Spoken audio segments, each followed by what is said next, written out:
여러분, 성경은 쉽습니다. 성경은 쉽기 때문에 자세히 읽으면 이해가 됩니다.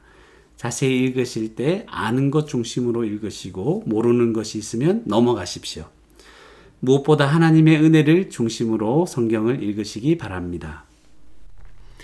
안녕하세요. 오늘은 에베소서 2장 4절에서 7절 말씀을 함께 살펴보도록 하겠습니다.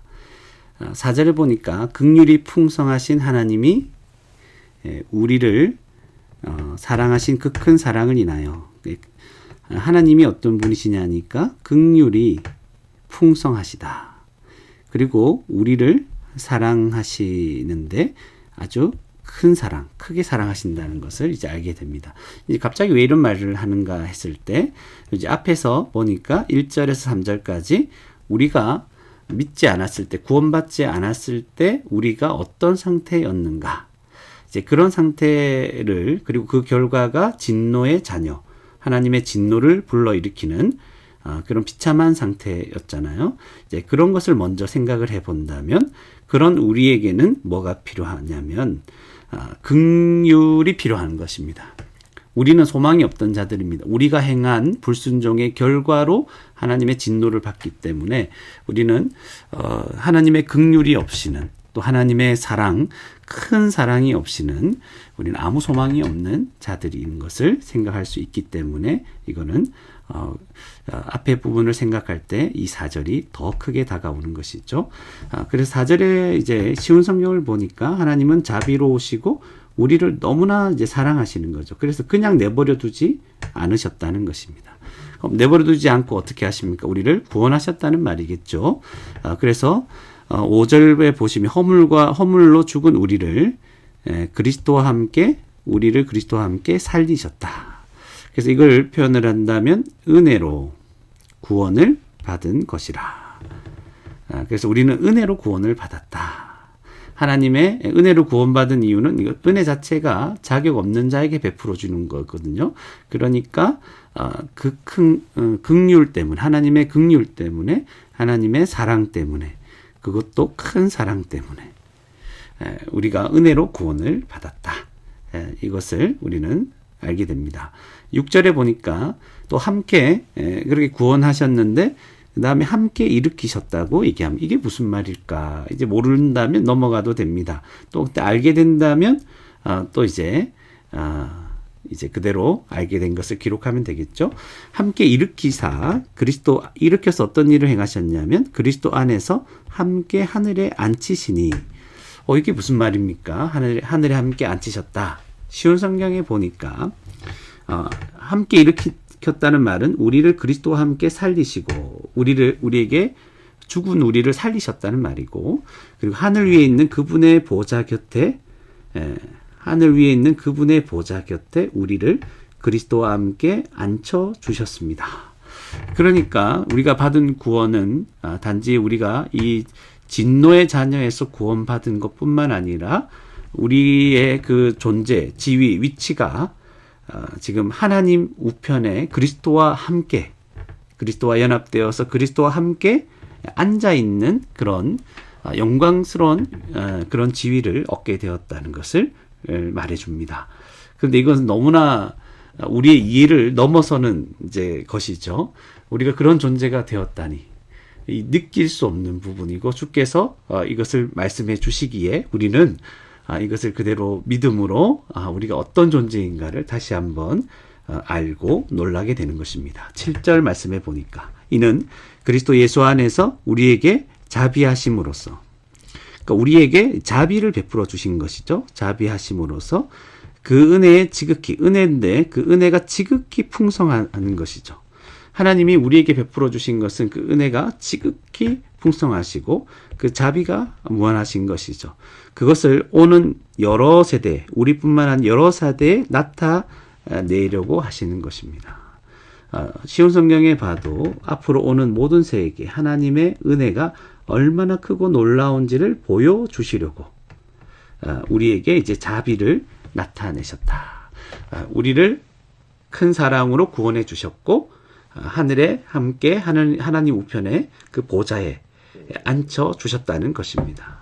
그래서 이것을 보면 이 구원받은 우리를 보면 과거에 믿지 않았을 때 구원받지 못했을 때 우리의 그 비참한 상태, 진노를 받을 수밖에 없는 그런 상태에서 우리가 구원받은 교회로 하나님 백성으로 구원받은 이것만 딱 보면 우리에게 나타난 하나님의 그 자비와 그 은혜가 얼마나 큰지를 오는 여러 세대에 이제 알려주고 나타낸다는 것이죠. 그래서 오늘 우리가 이렇게 자세히 읽고 이제 알게 된 것을 한번 기록해 보도록 하겠습니다. 첫 번째로 4절에 보니까 긍휼이 풍성하신 하나님이, 그러니까 하나님은 긍휼이 풍성하시다. 이렇게 또 짧은 부분을 구절을 이렇게 알게 된 것으로 적어도 괜찮은 것입니다. 그리고 또 하나님이 우리를 사랑하신, 하나님은 우리를 사랑하신다. 큰 사랑이니까 우리를 너무나도 쉬운 성경의 표현대로 너무나도 사랑하신다. 크게 사랑하신다. 하나님은 우리를 크게 또는 너무 크게 사랑하신다. 이것을 우리가 또 알게 됩니다. 또 세 번째로 5절 말씀에 보니까 이제 하나님은 우리를 그리스도와 함께 살리셨다.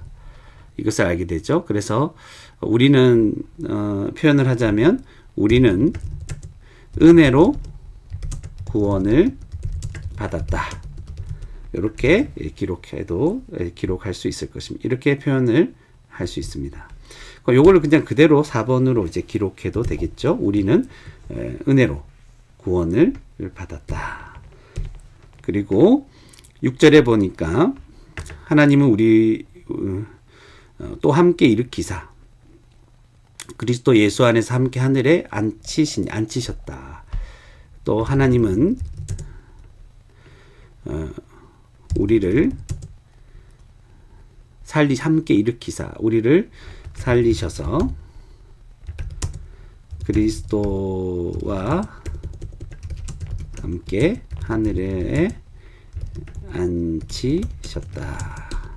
이렇게 기록할 수 있습니다. 6절에 보니까 7절에 보니까 이런 은혜를 긍휼을 사랑을 베풀어 주신 이유는 우리에게 자비하심으로써 그 은혜의 지극히 풍성함을 오는 여러 세대에 나타내려 하십니다. 그러니까 하나님은 우리에게 자비를 예수 안에서 이 자비를 베푸신 거죠.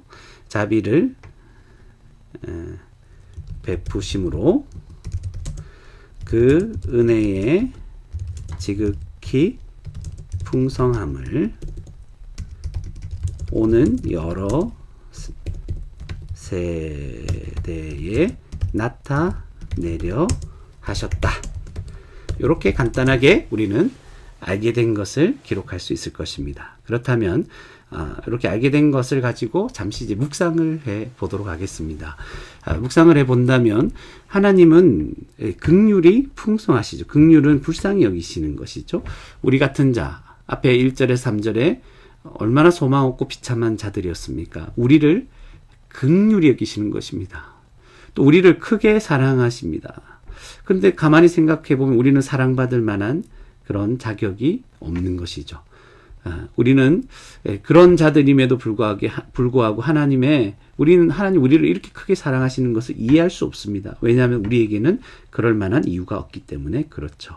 오직 하나님의 사랑과 큰 사랑과 그분의 긍휼의 풍성하심을 인하여 감사하고 찬양할 수밖에 없을 것입니다.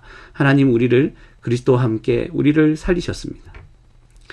그래서 우리는 이 모든 걸 생각할 때 은혜로 구원을 받았다. 자격 없는 자에게 하나님이 호의를 베풀어 주시고 은혜를 베풀어 주셔서 이제 우리가 구원을 받은 것이죠. 그래서 우리를 구원하셨는데 이 구원이 그냥 진노에서 건진 것뿐만 아니라 그리스도와 함께 하늘에 앉히시는 놀라운 영광스러운 지위를 받게 되는 것까지 포함한다고 하니 우리가 왜 이런 큰 은혜를 받았는가 놀라지 않을 수 없고 그 이유를 도저히 알 수가 없다는 것입니다. 그래서 하나님의 이 큰 은혜, 그 사랑 앞에 우리는 엎드려 예배할 수밖에 없는 것입니다. 그리고 하나님은 이렇게 우리에게 이제 자비를 베풀어 주셨는데 오는 여러 세대에 하나님의 은혜가 얼마나 큰지 지극히 풍성한지를 이제 보이시려고 하시는 것입니다. 그러니까 우리가 말도 안 되는 은혜를 받아서 이렇게 하나님 백성으로 교회로 구원받은 자로 하나님 나라를 상속받아 살아가는 하나님 나라를 누리며 살아가는 하나님의 자녀로 살아가는 이 모든 것 이것 자체가 오는 여러 세대에 하나님의 은혜가 이렇게 크다 이렇게 하나님의 자비하심이 크다 이것을 나타내고 그것을 본 자들이 그것을 깨달은 자들이 하나님께 또 나와 예배하며 하나님께 영광을 돌리게 되는 것입니다.